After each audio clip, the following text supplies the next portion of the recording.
Hi, ಇಲ್ಲಿ ಕೆಲವು clips ಮತ್ತು ಕೆಲವು ಹೇರ್ ಕ್ಲಿಪ್ಸಿಗೆ ಡೆಕೋರೇಟ್ ಮಾಡ್ತಾಯಿದ್ದೀನಿ. ಹೇಗೆ ಪ್ರಿಪೇರ್ ಮಾಡೋದು ಅಂತ ನೋಡ್ಕೊಂಡು ಬರೋಣ. ಇಲ್ಲಿ ಸ್ಮಾಲ್ ಕ್ಲಿಪ್ಸ್, ಬ್ಲ್ಯಾಕ್ ಕ್ಲಿಪ್ಸ್ ಇದೆಯಲ್ಲ, ಅದನ್ನು ಡೆಕೋರೇಟ್ ಮಾಡ್ತಾಯಿದ್ದೀನಿ. ಇಲ್ಲಿ ನೋಡ್ತಾ ಇರೋ ಹಾಗೆ ಕುಂದನನ್ನು ತೊಗೊಂಡಿದ್ದೀನಿ. ಹಾಗೆ ಗ್ಲೂ ಸ್ಟಿಕ್ಕನ್ನು ತೊಗೊಂಡು ನೀಟಾಗಿ ಜೋಡಿಸ್ತಾ ಇದ್ದೀನಿ.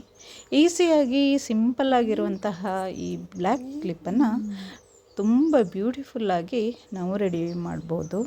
ಈ ರೀತಿಯಾಗಿ ಹತ್ತಿರದಲ್ಲಿರುವಂಥ ಸ್ಟೋರಲ್ಲಿ ಬೇಕಾಗಿರುವಂತಹ ಡಿಸೈನಲ್ಲಿ ಕುಂದನ್ಸ್ಗಳು ಸಿಗ್ತವೆ.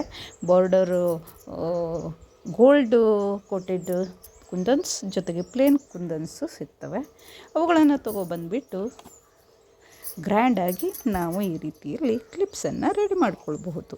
ಆಲ್ರೆಡಿ ತೋರಿಸ್ದಾಗೆ 700 ಗ್ಲೂವನ್ನು ತೊಗೊಬಿಟ್ಟು, ಜ್ಯುವೆಲರಿ ಮೇಕಿಂಗ್ ಗ್ಲೂ ಅಂತ ಹೇಳ್ಬೋದು, ಅದನ್ನು ತೊಗೊಬಿಟ್ಟು ಅಪ್ಲೈ ಮಾಡಿ ಈ ಕುಂದನ್ಸನ್ನು ನೀಟಾಗಿ ಈ ರೀತಿ ಜೋಡಿಸ್ತಾ ಹೋಗಬೇಕು. ನೋಡ್ತಾ ಇದ್ದೀರಲ್ಲ, ಇಲ್ಲಿ ಬೇಗ ಆ ಗ್ಲೂ ಹಾಕ್ತಾ ಹೋಗೋದ್ರಿಂದ ಸ್ವಲ್ಪ ಲೇಟ್ ಆಗ್ತಾಯಿತ್ತು. ನಾನು ಒಂದು ಜೊತೆ ಅಂದರೆ 2 ಕ್ಲಿಪ್ಪನ್ನು ಈ ರೀತಿಯಲ್ಲಿ ಡೆಕೋರೇಟ್ ಮಾಡಿ ರೆಡಿ ಮಾಡಿಕೊಂಡೆ. ಈಸಿಯಾಗಿ ಮನೆಯಲ್ಲೇ ನಮಗೆ ಬೇಕಾಗಿರುವಂತಹ ಈ ರೀತಿ ಸ್ಟೋನ್ ಕ್ಲಿಪ್ಪನ್ನು ಅಥವಾ ಕುಂದನ್ನು ಡೆಕೋರೇಟೆಡ್ ಕ್ಲಿಪ್ಪನ್ನು ರೆಡಿ ಮಾಡ್ಕೊಳ್ಬೋದು. ನೋಡಲಿಕ್ಕೆ ತುಂಬ ಪ್ರಿಟಿಯಾಗಿರುತ್ತೆ.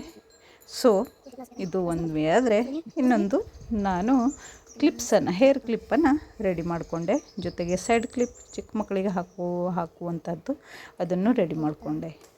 ನೋಡಿ, ಈ ರೀತಿಯಲ್ಲಿ ಇರುತ್ತಲ್ಲ, ಈ ಪ್ಲೇನ್ ಸೆಟ್ಗಳು ಸಿಗ್ತವೆ.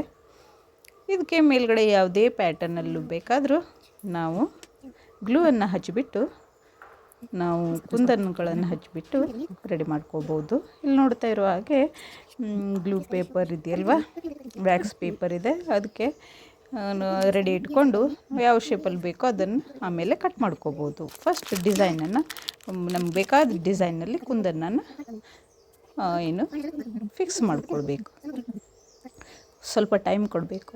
ಇಲ್ಲ ಅಂತ ಹೇಳಿದರೆ ಈ ರೀತಿ ಕುಂದನ್ಸ್ಗಳೆಲ್ಲ ಬಿದ್ದು ಹೋಗ್ತವೆ, ಲೂಸಾಗಿ ಬೇಗ ಸ್ಟಿಕ್ ಆಗಲ್ಲ. ಸ್ಟಿಕ್ ಆಗೋ ತನಕ ವೆಯ್ಟ್ ಮಾಡಿ ನಾವು ನಮ್ಗೆ ಬೇಕಾದ ಡಿಸೈನನ್ನು ರೆಡಿ ಮಾಡ್ಕೊಳ್ಬೇಕು.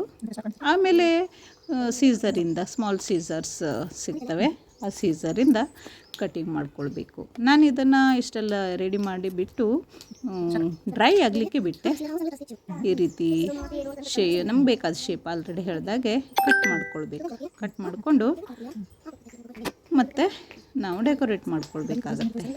ಎಡ್ಜಸ್ಸನ್ನು ನೀಟಾಗಿ ಕಟ್ ಮಾಡಬೇಕು. ಇಲ್ಲಾಂದರೆ ಬ್ಯಾಕ್ ಸೈಡಲ್ಲಿ ಕಾಣ್ತಾ ಇರೋ ವ್ಯಾಕ್ಸ್ ಶೀಟ್ ಕಂಡುಬಿಡತ್ತೆ. ಅದು ಸಲುವಾಗಿ ನೋಡಿ, ಈ ರೀತಿಯಲ್ಲಿ ಗಮ್ಮನ್ನು ಫಿಕ್ಸ್ ಮಾಡ್ಕೋಬೇಕು. ಈ ಸ್ಮಾಲ್ ಕ್ಲಿಪ್ಪಿಗೆ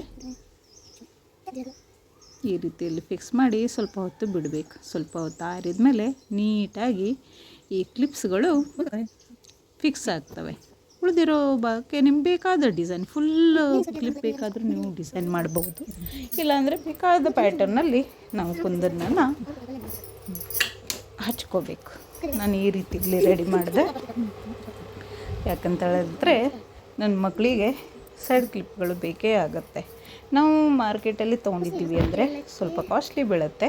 ನೋಡಿ, ಈ 3 ಥರ ಕ್ಲಿಪ್ಪನ್ನು ನಾನು ರೆಡಿ ಮಾಡಿದ್ದೀನಿ. ಫಸ್ಟ್ ಕಾಣ್ತಾ ಇರೋ ಈ ಕ್ಲಿಪ್ಪು ಕೂಡ ರೆಡಿ ಮಾಡಿದ್ದೀನಿ. ಈ ವಿಡಿಯೋನ ನೆಕ್ಸ್ಟ್ ನಾನು ಶೇರ್ ಮಾಡ್ಕೊಳ್ತೀನಿ. ಹಾಗಾದರೆ ಇದೇ ಥರ ಕುಂದನ್ ಯೂಸ್ ಮಾಡಬೇಕಾ?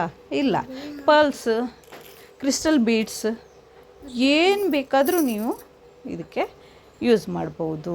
ಓನ್ಲಿ ಕುಂದನಿಂದ ಅಷ್ಟೇ ಅಲ್ಲ, ಬೇರೆ ಬೇರೆ ರೀತಿಯಲ್ಲಿ ನಾವು ಕ್ಲಿಪ್ಸನ್ನು ರೆಡಿ ಮಾಡ್ಬೋದು. ತುಂಬ ಬ್ಯೂಟಿಫುಲ್ಲಾಗಿ ಬರುತ್ತೆ. ಈ ವಿಡಿಯೋ ಬೇಕಾದಲ್ಲಿ ಲೈಕ್, ಶೇರ್ ಆ್ಯಂಡ್ ಸಬ್ಸ್ಕ್ರೈಬ್.